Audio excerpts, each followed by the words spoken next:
Hello people from all around the world, it's me, the guy that plays the most cursed paths in Hearts of Iron 4. And therefore today I bring you Ukraine, in the mod The Last Hetman, link in the description. I did play this mod as Crimea once, and reformed the glory of the Ottoman Empire, but this path kinda sucked. But a couple months later, I decided to come back to Ukraine, and trust me guys, what I found in this focus tree amazed me. Like this path, where you can form a capitalist, anarchist European Union. I wanted to do this one first, but it sounds like a shitload of work, and I need to get something done quick. So for today we are of course gonna put a Habsburg on the throne of Ukraine. So let's do some domestic politics first. I also don't really know what the lore of this world is, but Moldova exists. And you know what? I'm happy for them. The only thing that bothers me is that all the cities are spelled in the Russian way, while at this time this region would be 70% Romanian. And they also have a pretty bad focus tree. So let's mobilize guys. Go to the link in the description and demand nicely a new Moldavian focus tree on this mod. Come on, he cannot refuse us all.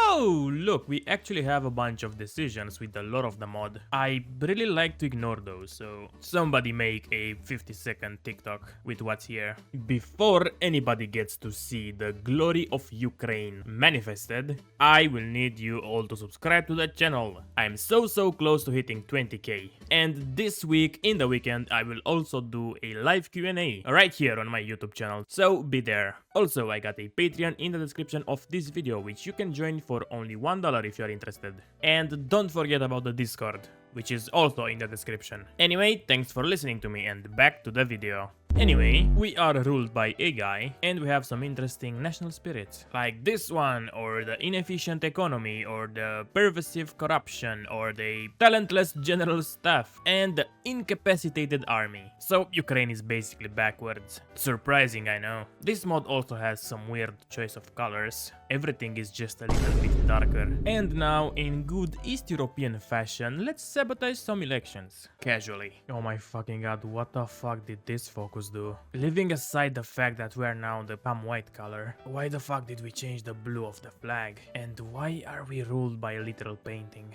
So many questions, so little answers. Anyway, let's continue the East European tradition, and after sabotaging the election, let's do a fucking coup. 56 days later. Well, at least we're no longer ruled by the fucking painting. This guy looks a little scary though, so I hope we're gonna get rid of him soon. Oh, that's right, we're gonna invite a monarch. And we are back to the blue color. New leader and new flag. We just changed the identity of the country 4 times already, so I'm wondering what the fuck is gonna happen next. Germany is in a civil war, by the way, and Italy is kind of getting its ass kicked. This is exactly the borders that you would hold with Ethiopia against Italy, so somebody is not beating the skill issue allegations anytime soon. Of course we're gonna change the name of the country again, from Rus Ukraine to the Kingdom of Ukraine. I didn't even notice that we're called this. The best thing is that this is not even gonna be our final form. What the fuck, this is Carpathian Rus? I also didn't see this. I am kind of starting to regret my choice. I did not miss this phase one bit. Bruh. Come on. We don't have any factories to lose. What the fuck is this? Oh, come on. What the fuck? The nature itself is sabotaging the state of Ukraine. As I said, I don't have anything to give. What the fuck? Anyway, let's get a faction with Austria. I managed to get them a French guarantee. I don't know if I should get the other two. Germany does not seem particularly threatening right now, so I don't know. I am getting very little political power as it is, so I don't know if I should spend it like this. Okay, now that we got Austria in a faction with us and they are our puppet, we are slowly gonna remake the Austrian Empire. So next up we are of course gonna go for the Czechs. Hope they fucking accept, because I don't have a land connection with Austria, but they are already looking pretty good. Oh no, wait, actually Czechoslovakia has a bigger army and more industry. God damn it. Now that I think a little bit about it, maybe this is scripted. Also, the Carpathian Rus are now free. That's interesting. And this will kind of be the end of our focus tree for now, because we need 400k manpower in the army to invade Poland, and that's gonna take quite some time, so let's get to Civ. kristibbs, and I think I'm gonna invade Crimea next. They have a bigger army than me, but they have no manpower. What the fuck is this shit? I think you have more pressing issues, buddy. Not sending the fucking dogs on me. God fucking damn it. And I cannot do two of those decisions at once, that's perfect. I will lose all my fucking stability due to this. Right before I planned to attack Crimea, which in the meantime became a Khaganate. Well, at least they are not doing much better either. I did the focus negotiate with Moldova, and I really don't know what I was expecting, but certainly not this. When the fuck did they get the actual Moldova?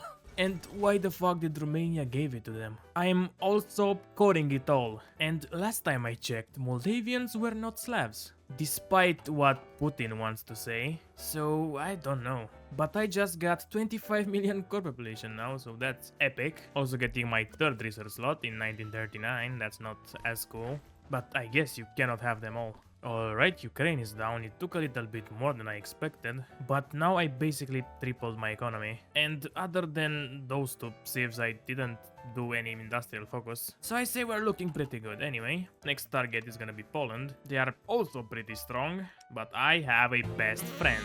And we all know that friendship can do anything. I wonder how many friends Mr. Wilhelm has. Not many from what I've heard. But Britain has a lot of those. Cause they just fucking decolonized everything. Holy shit, I forgot. We need to hurry. Poland just gave the Polish corridor back to Germany, which means they are gonna create a faction together really soon. And I don't want that to happen, so after this research slot is finished, I'm gonna do the joint invasion of Poland. Which is kind of ironic happening in this universe, where Germany is their best friend, and the other Germany not so much. It seems like I was panicking for no reason. The Polish army really sucks, so I'm pushing pretty good. Austria is not pushing at all though. I knew I shouldn't have trusted this little dwarf with his basic focus tree. He's at least gonna give me 35 fighters, so that's nice. I just hope Germany is not gonna join.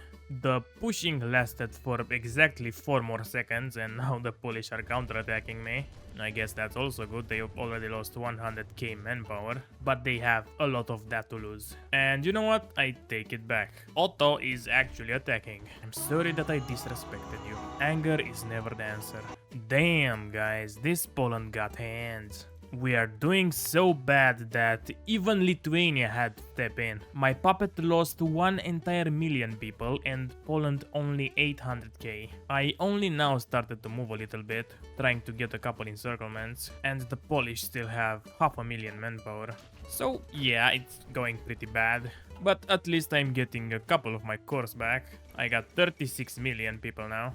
That has to account for something. The Poles have fought bravely, but as history always shows us, bravery is not enough to keep your country on the map more than 20 years. So now I have a border with my puppet. Why the fuck is Bulgaria white?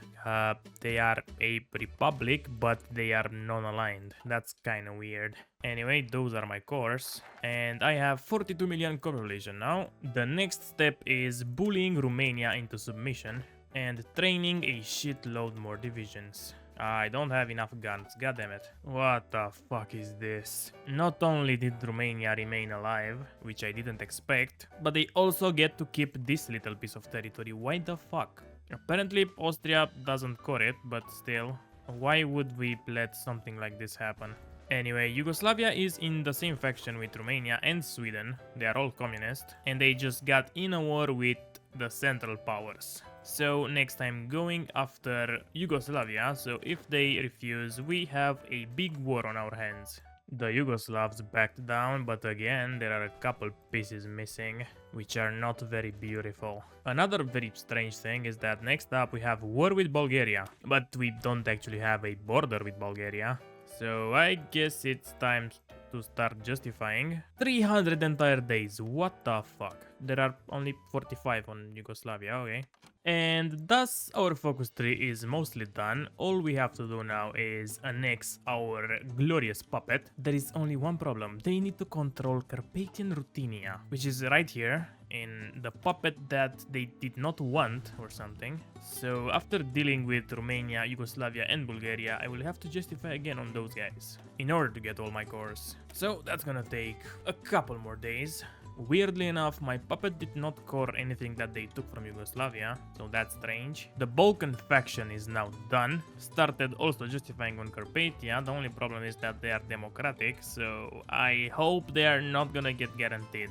There aren't really any democratic factions. The UK and France are both in the Allies. France is about to turn communist and the UK already is, so it should be fine, as long as Germany doesn't interfere. My cores are still the same. I did hit a decision to... Oh, no, this is a different one. I already integrated something, but I don't know what. I actually have less core population? What the fuck? Anyway, it doesn't matter.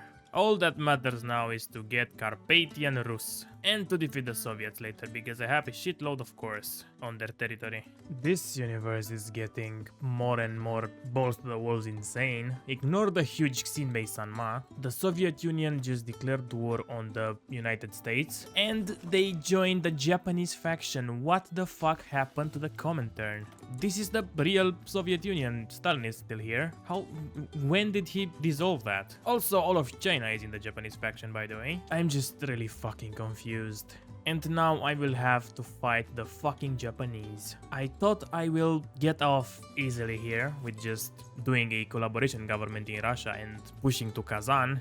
But no, the fucking Japanese had other plans for me today. I hate this shit. There we go. Big ass Ukraine. Come white collar and all. Or maybe should I call it the Balkan Dunay Confederation? I don't know, I'm not really good at pronouncing words. Also got a new cool flag and that's pretty much it. Oh yeah, also most of Eastern Europe is now my core, including the rest of Romania and Yugoslavia. I don't core Bulgaria though, or the rest of Poland, but I guess it's enough. I only wish I could have get rid of Italy. They are really bothering me visually, but I am absolutely encircled by the Central Powers. Oh wait, they're at war with the Japanese faction. That's interesting. I actually think I'm gonna change my focus to Germany after they kick the Soviets around a little bit. And now I think I'm gonna heavily invest in industry, because I need a lot of steel. Fuck this shit, man. The Kingdom of Italy got nicked by the Allies. I will never get the satisfaction of killing them. Big L. Anyway, I guess I will have to start justifying on Germany now. It's gonna take 35 days. They are very low on manpower, as they already lost 2.5 million people fighting the Soviets, and only pushing this far. There are a couple people into the Central Powers, but I think Germany is the only major. Or maybe Finland can be one, I don't really know. Oh yeah, and I forgot to do collaboration governments again, god fucking damn it. Okay, let's get the elusive gentleman in, it's gonna help us a lot. Germany crumbled pretty fast after I joined the war. So this is a total victory. And I am of course gonna annex all the majority Polish lands, all the Baltic countries, some islands in the Baltic Sea, and the territories the Soviets claim. Oh wait, fuck. The Soviets were in the war. I literally forgot about that. I would have given all of Finland to them, but I cannot have this border girl now. So, too bad. I did most of the work anyway. So I'm gonna get a German puppet, a Finnish puppet, and a Dutch one. And I guess Japan can have the Dutch East Indies as a gift from myself to my future enemy, because I like to make things hard on myself. That didn't sound good. Scratch that. Oh, this is nice. Turkey ended up keeping the Central Powers. Good for them. They are not gonna be alive for much longer, but at least they have their moment of glory. What the fuck? Our faction is called the House of Habsburg. I don't know what to say about that. Anyway, there is only one thing left to do. Make Stalin have a really bad time and dunk on the Japanese. In this universe, Hirohito will have to do that awkward picture with Mr. Vasil. So that's gonna be even more embarrassing. For some reason I don't core Bratislava, and this makes me so fucking angry. Also, I core the entire Austrian Empire, but not the Polish bits. Why the fuck is that? What's the logic behind it? Oh yeah, Turkey's no more. And for some reason I managed to put my entire fleet in the Black Sea, but I cannot take it out. How the fuck does that work? Oh look, we have Kurdistan again, and Japanese Iraq, and Soviet Iraq, and the Turkish Socialist Republic, and also the Turkish Empire. This is a very weird mix of countries, but then again we have the Communist Soviet Union in the same faction with fascist Japan. So the game haven't made any sense in quite some years. Well. It seems like I'm not gonna have time to finish my collaboration government after all, cause the Soviets just demanded Karelia from me. So let them come if they dare. My army is already on position. So I would really like to see what they are capable of. Probably not much, judging by the fact that they have been at war for 4 years now. Oh, there they come. Well, this is impressive. They declared war while only having 2, 3, 4, 5, maybe 10 divisions on the front. Anyway, this is gonna be it for the Soviets. I have 110 million core population. So let's see how much am I gonna have after I take all my cores back. Oh yeah, let's also set those guys to aggressive. Russia is very big, so we will have to push past the Urals this time. Moscow just fell. I am approaching Stalingrad with apparently no speed because there is no supply here. And I also cannot take Leningrad, which is kind of sad. All of Finland has been overrun by this point because I don't care about it. And this weird as fuck Greece is pushing into me. Overall pretty good. The Soviets are already at 67%. So they are not gonna be around for much longer. Oh, it seems like I didn't even need Stalingrad after all. Pushing this far and having 2 collaboration governments was enough apparently. But now we are left with this creepy fucking snake. So let's take care of it. Oh yeah, also, those are my cores. All of Ukraine and a little bit of Belarus. Which is kind of weird, but who the fuck am I to complain? I have 128 million core population now. Still less than the Soviets do. That's kinda sad if you think a bit about it. But hey, at least Finland is back on the map. Ukrainian Finland. Whoa, there are some huge encirclements going down in the Balkans. And I almost nearly missed them all. Look at this shit. Around 80 fucking divisions here. And no, I did not micro anything. In the meantime, I made a self-care choice and decided to not actually conquer Japan. I can clearly do it, I have a big enough fleet that it's just gonna be so fucking boring pushing the Chinese. So I ain't gonna do it, I clearly won. I am clearly the most powerful nation in the world now. I was about to say that the Americans ain't shit for me, but they are apparently pretty close, so I'm gonna ignore that. So guys, this was Ukraine in the Blast Hetman mod. Precisely the Habsburg path. As I said in the beginning, I might play this mod again in the future. I am particularly interested in this path to form the European Union, and you can also give it a try by clicking the link in the description. You can also find the link to my Patreon and my Discord server down there. And apparently this mod and the Belarusian Sun one that I played a couple weeks ago are made by the same 2 people. And that's actually impressive because they are pretty good. So anyway guys, this was it. Thank you for watching. Hope you liked the video. And as always, I would like to thank my Patreons for supporting me every single month. Flossie, Tomeleawan, Arctic, CJ Devante, Thunder, Grong, Wags, Windows Mistake Edition, Games Licor, Jack M, Erika Mennerheim, Neil Class, K64, Dante Mantis, Yuki, I'm a Disappointment, Ishko, Mr. Reader Reads, Purinam Supo, and Griffin Dame. Holy shit, that's a lot of Patreons. It's starting to take a shitload of time to name them all. But anyway, until next time, don't forget, start asking the right questions, like who wears the boot on your neck, or something deep like that.